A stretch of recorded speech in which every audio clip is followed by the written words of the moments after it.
She stood barefoot on the cold dirt, tears streaking down her face.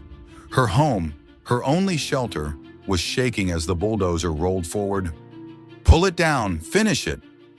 Those were the exact words spoken to the rancher. But no one expected what he would do next, because the moment he looked at that girl, everything inside him broke. And the decision he made that day didn't just save her life, it changed both of their destinies forever.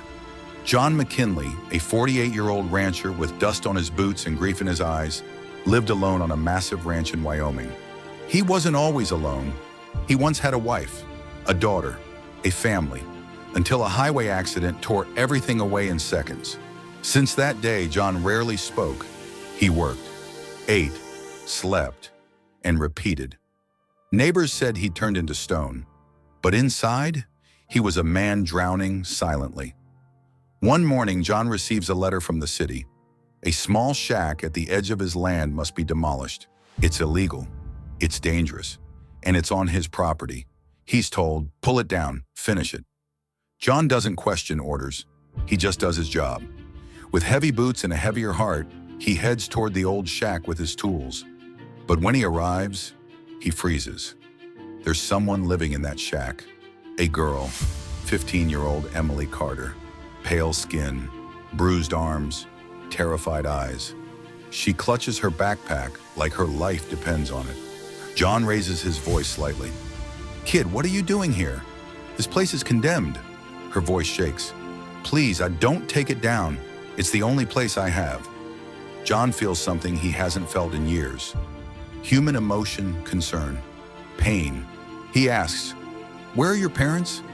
Emily looks away. "They're gone, and he'll find me if I go back."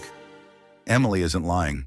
Her stepfather, an abusive man, had been looking for her after she escaped his home. Her bruises tell the truth.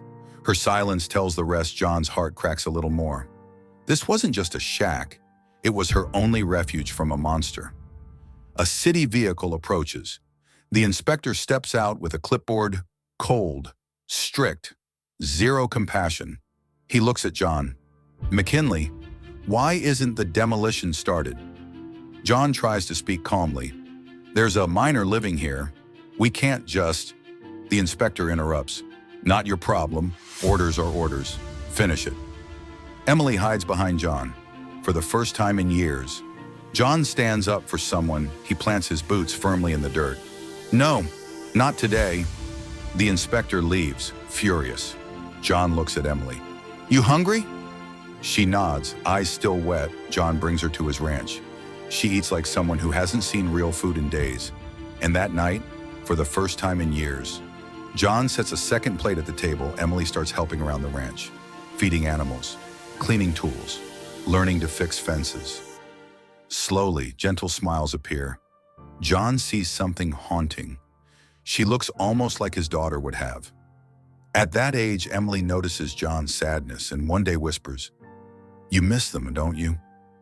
John nods, and for the first time in years, he talks. He tells her about his daughter, his wife, the accident. Emily listens with tears in her eyes.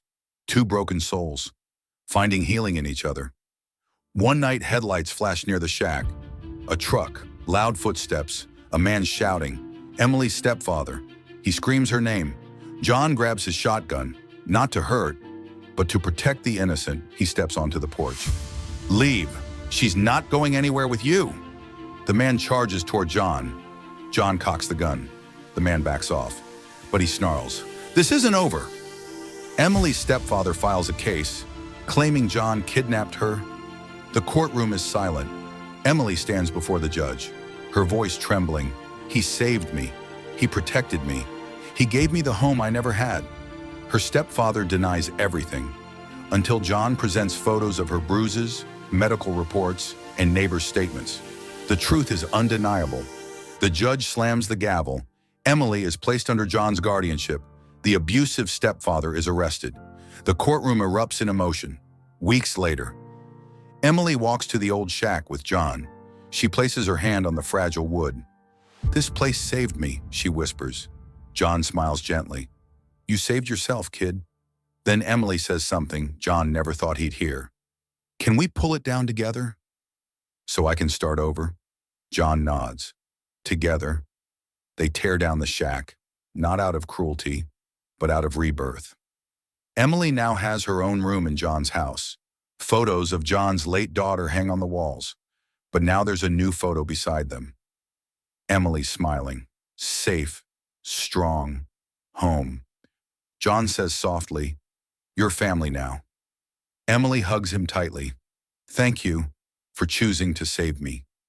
If you were the rancher and heard the words, "Pull it down, finish it," would you follow orders or would you save a life? Tell me in the comments, what would you have done? Your voice matters.